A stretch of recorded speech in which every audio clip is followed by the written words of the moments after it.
Hello guys, at ngayon ay mag-update tayo about sa mga top trending stocks, and of course don't forget to subscribe sa ating channel, Ayan, then paki-press na rin yung notification bell para palagi po kayo ma-update sa mga bagong videos na i-upload natin. Let's start with Converge. Converge, nag-rally na ang Converge. So ngayon, this time resistance nasa 11.2. Tingnan natin okay, so hindi pa naman siya overbought, then possible na dito bullish crossover. So it means bukas pwedeng mag-rally as high as 11.4. okay, so 11.4. And remember guys, yung palagi natin dito update for Converge, dapat may confirmation, diba? So sideways, then breakout, slight pullback, then push, so for this one, typical setup for a breakout, Ayan, so tingnan natin for Converge. Let's see. Next, save. Hindi natin isi-save yan. At wala naman tayong inad dun, For Nissin guys, Nissin, same lang nung Friday, yung kanyang so halos. So for this one, so breakout lang siya rito, and right now is siya, pa-uptrend. So for this one, since nasa resistance or pwede nating sabing yan, yung pinaka support niya, ayan, kasi galing naman dito sa taas So we have here breakout, then throwback here, push, then isa pang pullback, then medyo nag-hold dito, Ayan, sa area na to malapit sa 11.05, or kung magra-round up tayo, malapit sa 11.1, So pag na-sustain yan, possible, okay, pag nag-rally tayo, ang next stop, eto na, 12.77. Ayan, sa may next green box for Monday, 200 day.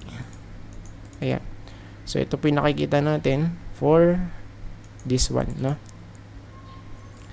Next, AEV. So trending din siya guys, trending. So remember, still nasa support, malapit, support plus may divergence, higher low dito, low, then higher low, then we have here lower low, low, lower low. So it means pwede tayong mag-rally dito guys, for AEV. Ayan, so yun nga lang, wala pang breakout. Ayan, let's wait, for this one, kasi malapit naman siya sa may support 200. Ayan, so may trend line dito, 1, 2, 3, 4, 5, then retest ulit, retest lang to. Ayan, so wala pang breakout for AEV. Save APL, next one.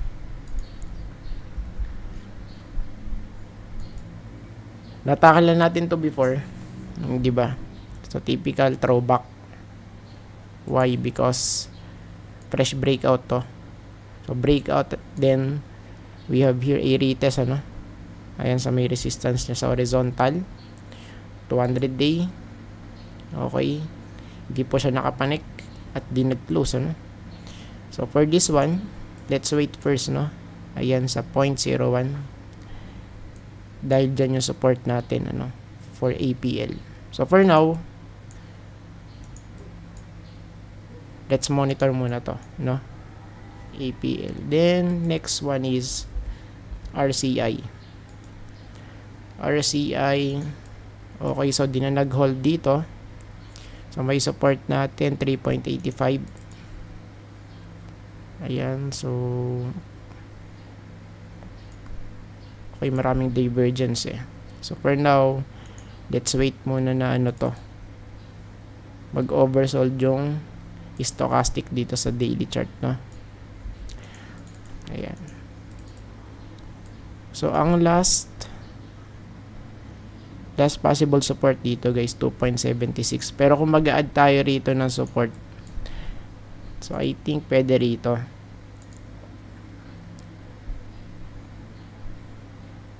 So, I think dito, guys. Okay, sa area na to pwede. Ayan, 3.19. Check natin. Yes, pwede nga dito. Ayan. So, malapit sa may 3.2, then bounce, Save. ASEN. Next one, ASEN.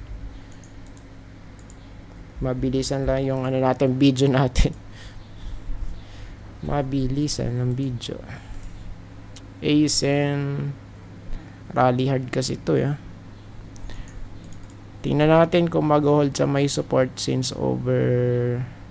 sold na rito sa stochastic, tapos nag-pull back na rito, sa RSI. So, for this one, maybe pwede tayong mag-bounce. Ayan. So, bounce na slight, Pero kung hindi possible, dito na. Ayan, sa 4.6, ito na yung next stop natin for ASEN na nasa support. Ayan, Okay. 200-day. May confluence doon. So, pwedeng tumalbog rito malapit sa 4.55, Ayan. So, may confluence sa 200-day moving average,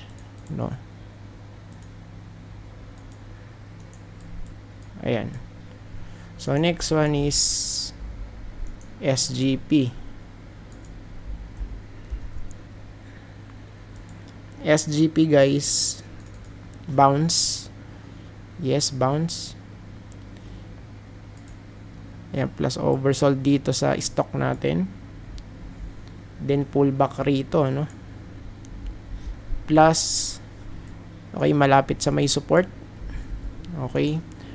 So, kung magra-rally to, pwede mag-retest sa 10.85, Ayan, kasi yun na yung kanyang next resistance. O, flip na to tas breakout, Ayan, so complete package.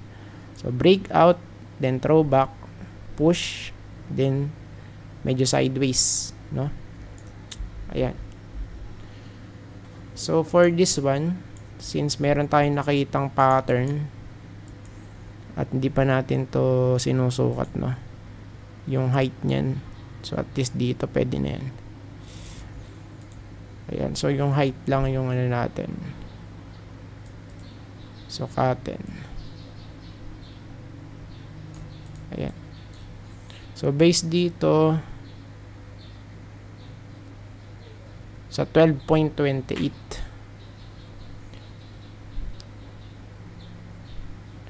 So, it means, so, possible dito, ayan, kasi may resistance na dito sa 12. So, at least 12, mahit okay na yan. For SGP, Ayan.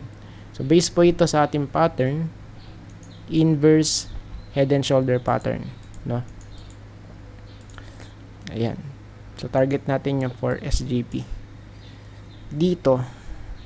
So, last na to, guys. Last na. Last. Dito. For dito, I think mas safe kung muna,